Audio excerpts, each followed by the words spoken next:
విశ్వాసం. కథోలికులందరూ కూడా ఈ విశ్వాసాన్ని కలిగి ఉంటాం. అది మన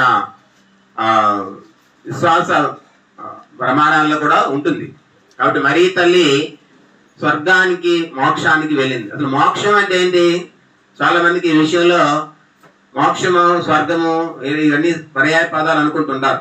మోక్షం అంటే విముక్తి అని అర్థం, ముక్తి అని అర్థం. ముక్తికి వీవైతే విముక్తి అయింది అంతే. విడుదల. దేని నుంచి విడుదల? ఈ లోకంలో జన్మ పాపం నుంచి మనం చేస్తున్నటువంటి అనేకమైనటువంటి పాపాల నుంచి యేసు ప్రభు పరిశుద్ధ రక్తము ద్వారా విముక్తులమై ఆయన విశ్వాసము కలిగి మనం మోక్షానికి చేరడమే, వీటి నుంచి విడుదల పొందడమే. అదే మనకి మోక్షం, విముక్తి. దేని నుంచి అంటే ఈ జన్మ పాపం నుంచి, కర్మ పాపం నుంచి యేసు ప్రభు యొక్క విశ్వాసం ద్వారా మనం విడిపించబడి ఆయన రక్తముతో కడగబడి ఆయనతో పాటు మనం మోక్షంలో ఉంటాం. అదే మోక్షం. మోక్షం అంటే దేవుని ముఖాముఖి చూచుటయే. ఆ విషయం ఎక్కడుంది? బైబిల్లోనే ఉంది. మీరు కొరింథీయులకు రాస్తున్న 2వ లేఖ 13వ అధ్యాయం ప్రేమ గురించి ఒక అధ్యాయం ఉంటుంది. మీరు చదివి ఉంటారు చాలా మంది, కొంతమంది కంటత వచ్చి కూడా. అందులో ప్రేమ చాలా గొప్పది అని చాలా మాటలు చెప్తూ, ప్రేమ డంబం లేనిది, ప్రేమ గర్వం లేనిటువంటిది, ప్రేమ అసూయపడదు, మత్సరపడదు, చాలా ఉంటాయి వర్ణించి చివరికి ప్రేమే దేవుడు అని చెప్తూ అక్కడ ఇప్పుడు నేను బాలుడిగా ఉన్నప్పుడు బాలుడిగా మాట్లాడితేనే బాలుడిగా ఆలోచించాను, బాలుడిగా ఆలోచన చేశాను. కానీ నేను తర్వాత ముఖాముఖిగా దేవుని చూస్తాను. అప్పుడు నన్ను గురించి దేవుడు ఎరిగినట్లే దేవుడి గురించి కూడా నేను తెలుసుకుంటాను అని పౌలు భక్తుడు చెప్తారు. కాబట్టి మనం ఇప్పుడు దేవుడి గురించి తెలిసింది చాలా తక్కువ మనకి. కానీ ఎప్పుడు మనం తెలుసుకుంటాము? సాక్షాత్తు మన మోక్షరాజ్యంలో ప్రవేశించిన తర్వాత మాత్రమే దాని గురించి తెలుసుకుంటాం. దాని గురించి ఎవరు ఎన్ని విధాలుగా వర్ణించినా కూడా అది అసంపూర్ణమైనటువంటిదే. చాలా మంది దర్శనాల ద్వారా పరలోకం అలా ఉంటది, ఎలా ఉంటది అని వర్ణించినట్లుగా మనం వింటుంటాం. పరలోకం అలా ఉంటదట, ఎలా ఉంటదట అని చెప్పి సినిమాల్లో చెవులకు వినబడినవి, మీరు ఎన్నడూ ఊహించినటువంటివి, ఎన్నడూ తలంచినటువంటివి దేవుడు మీకోసం సిద్ధం చేశారని చెప్పి బైబిల్ చెప్తున్నది. అంటే ఏంటి? మోక్షం ఇలా ఉంటది అనడానికి మనం ఊహించలేము. అది అంతే. ఇప్పుడు మనం పడుతున్నటువంటి కష్టాలు, బాధలు వీటన్నిటినీ దాటి మోక్షం ఉంది.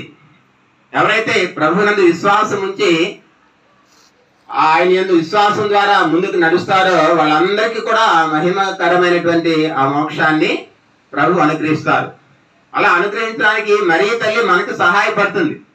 ఎందువల్లంటే ఆమె నడిచిన త్రావులో మనం నడవాలి. ఆమె చెప్పిన ఒకే ఒక మాట, ఇదో ఆయన చెప్పినట్లు చేయండి. ఆ తల్లి ఒకే ఒక మాట చెప్పింది, నన్ను అనుసరించండి అని ఆమె ఎప్పుడు చెప్పలే. చాలా మంది మహాత్ములు చెప్పారు, నా జీవితమే నా సందేశము. 2 మాటలు మీరు వినుంటారు. గాంధీ మహాత్ములు చెప్పారు ఆ మాట, నా జీవితమే నా సందేశం అన్నారు. చాలా ధైర్యంగా చెప్పిన మాట అది. కానీ ఆయన జీవితంలో కూడా మనకు కొన్ని లోటుపాట్లు మనకు కనిపిస్తాయి. కానీ ఒక్క యేసు ప్రభు మాత్రమే నేనే మార్గము, జీవము, సత్యము, నన్ను విశ్వసించేవాడు మరణించును జీవించును అని చెప్పి ఆయన అంత ధైర్యంగా నాలో దోషం ఉన్నదని ఎవడైనా నిరూపించగలడా అని ఛాలెంజ్ చేసినటువంటి ఒకే ఒక వ్యక్తి మన యేసు ప్రభు. మరి అటువంటి మహితాత్ముడైనటువంటి ఆయన కన్న తల్లి మరియ తల్లి చిన్నప్పటి నుంచి ఒడిలో పాలు త్రాగినప్పటి నుంచి కూడా ఆమె తనకు ఎన్నో విలువలను నేర్పింది. ఆమె యొక్క నడత ద్వారా, నడవడిక ద్వారా ఈ బాల యేసు అడుగులు వేస్తున్నప్పటి నుంచి కూడా ఆయన నేర్చుకున్నారు. మరి అంత త్యాగం యేసు ప్రభు చేయగలిగారు అంటే అది మరియ తల్లి నేర్పిందని మనం భావించాలి. చాలా మందికి కేక్ కట్ చేస్తుంటారు, పుట్టినరోజుల సమయంలో కేకులు కట్ చేస్తుంటారు కదా. ఎందుకు కట్ చేయాలి కేకు? ఎవరైనా దాని గురించి కొంచెం తెలుసా? కేక్ కట్ చేస్తారు కదా పుట్టినరోజు అప్పుడు. అది విదేశీ సంస్కృతి. ఎక్కడ ఎవడో వచ్చాడు, వాళ్ళు చెప్పారు మనకి అని చెప్పి కొంతమంది కొంచెం ఈసరిస్తూ ఉంటారు. అలాగే దీపాలు ఆర్పేస్తుంటారు. వాళ్ళు దీపాలు ఆర్పడం అనేది చెడ్డ పని మన దృష్టిలో. మన భారతీయ సాంప్రదాయం ప్రకారంగా నేను గుళ్ళో దీపం ఆరిపోతు నువ్వు ఆపు ఆపు. ఆమె అవసరత ఎరిగినటువంటి తల్లి. మనం ఎప్పుడైనా మనం కొన్నిసార్లు అనుకుంటుంటాం, ఎవడైనా నాకు సహాయం అడిగితే నేను చేస్తాను, లేదు చెయ్యను, నా తప్పు కాదు అని మనలో మనం అనుకుంటుంటాం అప్పుడప్పుడు. అటువంటి మీ అందరికి కూడా తటస్థించుంటారు. నేను కూడా అలాగే. అంటే ఏంటి, వాళ్ళ సహాయం అడిగితే చేస్తాను, అడగకపోతే నా తప్పు కాదు. కానీ బైబిల్లో ఒక మాట ఉంది, సహాయం చేయనెరిగి సహాయం చేయగలిగే స్థితిలో ఉన్నప్పటికీ కూడా సహాయం చేయకుండా మనం దాక్కుంటే తప్పే. బైబిల్ అందరూ స్పష్టంగా అది. పౌలు రాసిన లేఖల్లో ఒక వ్యక్తికి సహాయం చేయగలిగే శక్తి నీకు ఉన్నప్పటికీ కూడా నీవు ఆ మేలు చేయకపోతే నువ్వు తప్పు చేసినట్లు అంటుంది బైబిల్. చూడండి ఎంత నిష్కర్షగా, ఎంత ఖచ్చితంగా బైబిల్ చెప్తున్నది. కాబట్టి మనం మరీ తల్లిలాగా ఇప్పుడు సహాయం చేయడానికి సిద్ధంగా ఉండాలి.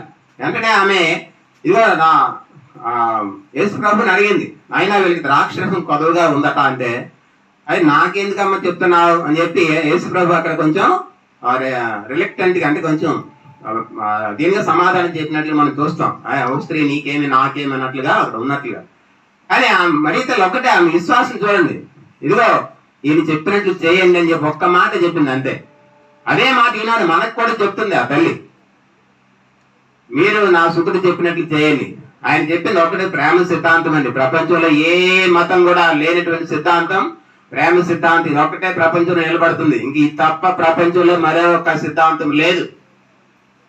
కొడితే 10 దెబ్బలు కొట్టమని చెప్తాను అన్ని, పగ తీర్చుకోమని చెప్తూ ఉన్నాయి. 10 మందిని 100 మందిని 1000 మంది 1,00,000 మందిని చెప్తారు, మహావీరుడిని పొగుడుతున్నాయి. కానీ యేసు ప్రభు ఎన్నడూ కూడా ఇతరుల్ని చంపమని కానీ ఇతరుల్ని ద్వేషించమని దూషించమని తిట్టమని ఎక్కడ చెప్పలే. నీ కుడి చంపై కొడితే ఎడమ చంప చూపించని చెప్పాడు ఆయన. అదే ఆయన గొప్పతనం. అందుకే ఈనాడు ప్రపంచ వ్యాప్తంగా అన్ని రిలీజియన్స్ కంటే క్రిస్టియానిటీ అనేటువంటిది సింహభాగం ఉండడానికి కారణం ఏమిటంటే యేసు ప్రభు యొక్క మార్గం శాంతి మార్గము. ఆయన అనేకమైన వ్యాధులు బాధలు చివరికి మరణము రక్తం చిందించినప్పటికి కూడా ఆయన పల్లెత్తు మాట పలకలేదు. అదే మనకు ఒకరు ఎవరైనా ఒక మాట అంటే ఎలాగా రియాక్ట్ అవుతాం మనం, ఎలా అలా కాదు, ఒకటంటే 10 అన్ని వరకు వదలం మనం. మరి క్రైస్తవులుగా అవడం ఈజీ, కానీ క్రైస్తవులుగా నిలబడడం కష్టం, క్రైస్తవులుగా నడవడం కష్టం, క్రైస్తవులుగా ప్రవర్తించడం కష్టం. మరి క్రిస్టియానిటీ అనేటువంటిది ఒక ఆషామాషి వ్యవహారం ఏమి కాదండి. చాలా మంది క్రిస్టియన్స్ అంటే గాంధీ మహాత్ముడు చెప్పిందే, క్రిస్టియన్స్ అంటే నాకు ఇష్టం లేదు, క్రీస్తు అంటే నాకు ఇష్టమే అని చెప్పారట ఆయన. మరి ఆయన నాకు తెలిసి ఆయన కూడా క్రిస్టియన్ గా మారి ఒక సుమాత్రకు చూపించి ఎంత బాగున్నావు అని అనిపిస్తుంది. కానీ ఆయన అలా చేయలేకపోయాడు, భయం. యేసు ప్రభు యొక్క మార్గం రాజ మార్గం, ప్రేమ మార్గం, క్షమా మార్గం, త్యాగ మార్గం. ఆ మార్గాన్ని అనుసరించిన మరీ తల్లి.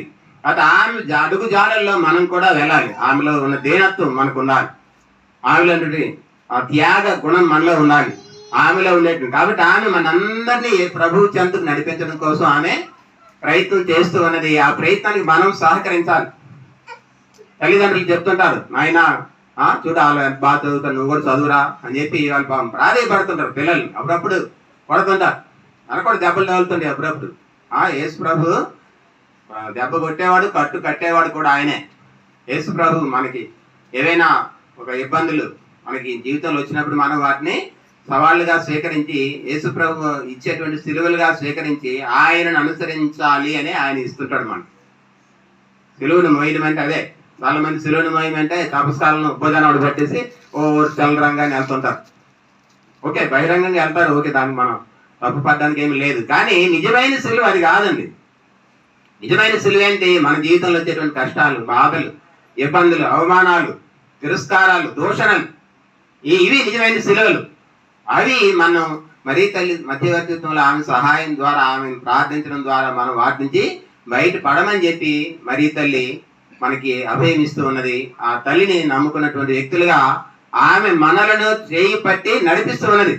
ఎలా తల్లులు చిన్నప్పుడు గుడుగుడి నరకలు నడిచేటువంటి పిల్లలు చూసి ఆనందపడుతూ ఉంటారో, కూర్చుంటే ఆనందం, పిల్లలు దోగాడితే ఆనందం, కూర్చుంటే ఆనందం, నిలబడి పడిపోతుంటే ఆనందం, నడిచినప్పుడు ఆనందం. తల్లిదండ్రులకి ఎంత సంతోషం నిజంగా. మరి మనం కూడా మరీ తల్లి బిడ్డలుగా మనం తప్పుటడుగులు వేసిన ఆ తల్లి మనని సరైన మార్గంలో నడిపిస్తూ ఉంటుంది. అయితే మనం సహకరించాలి. ఏది బలవంత పెట్టరండి. యేసుప్రభు ఎప్పుడు బలవంతు పెట్టే దేవుడు కాదు, నేను ఎత్తిన రాసేది దేవుడు కాదు. చాలా మంది అంటారు ఇలా రాసేస్తారండి ఇక్కడ, మరి నీకు తప్పదు అని. అది కాదండి. అలాగా చూడండి, అంతా డబ్బు ఉందని చెప్పి ఇష్టాంతాన్ని ఖర్చు పెడతాను అనుకోండి, అప్పుడు ఏమవుద్ది, ఇంకేమైనా అవసరాలు వచ్చినా మనకి చేతిలో చిల్లిగా ఉండదు. కాబట్టి దాన్ని కొంచెం పొదుపుగా వాడుకుంటే అవసరాలకి అది పనికి వస్తుంది. కాబట్టి స్వేచ్ఛని మనం దుర్వినియోగం చేయకూడదు. యేసు ప్రభు మనకి ఇచ్చింది స్వేచ్ఛ. నీకు నచ్చినట్లు అని చెప్పాడు ఆయన. కానీ ఇదిగో ఇది మంచి, ఇది చెడ్డని రెండు చెప్పారు. కాబట్టి మనం మంచిని ఎన్నుకొని దేవుని సన్నిధికి వెళ్తాము, దుర్మార్గాన్ని ఎన్నుకొని ప్రభువుని తిరస్కరిస్తాము అనేటువంటిది మనమే చూస్ చేసుకోవాలి, ఎన్నుకోవాలి. కాబట్టి